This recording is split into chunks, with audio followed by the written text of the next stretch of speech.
Let's take a look at the bail-ins. I think this is an excellent segue into another topic I'd like for us to discuss today, and it all ties in with the noose that's being dropped around all of our necks collectively. Take a look at bail-ins. I mean, we've seen what happened in Europe. Now we're seeing legislation written in Canada and the United States, all over North America. The powers that be are aware that the system is imploding. It may be a slow motion train wreck, but it is inevitable, okay? And if you see this coming and you're aware of it, you can start to take some measures. Why should people be nervous about their money market funds? Is it really safe as money in the bank?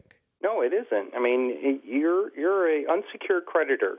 You look up any legal definition of somebody that deposits money at a bank, you are an unsecured creditor. That's the lowest form that you could possibly be.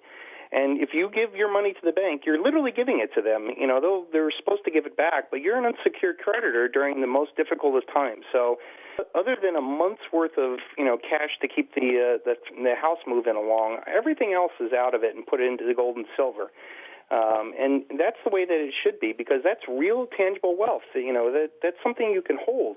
If you went through any time in history and you told humans 100, 200, 300,000 years ago that, oh, look, I have a little screen that says I have $1 million and I can go buy this super fast Ferrari, that's the overriding theme of what's going on. And I can assure you that when this collapse happens, our grandchildren will look back at us and think about how that we actually trusted the worst in humanity on Wall Street and Washington with all of this money, and that we thought that these computer screens actually meant something.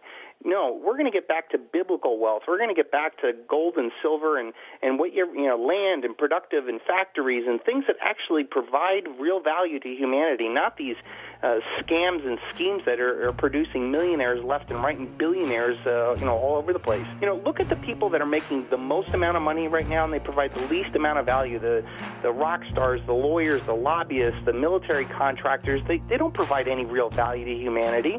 And yet the people that do, the electricians and the teachers and the farmers, they're barely eking by. When the dollar collapses, you'll see a reversion where those that actually produce real wealth come out of this far better off and actually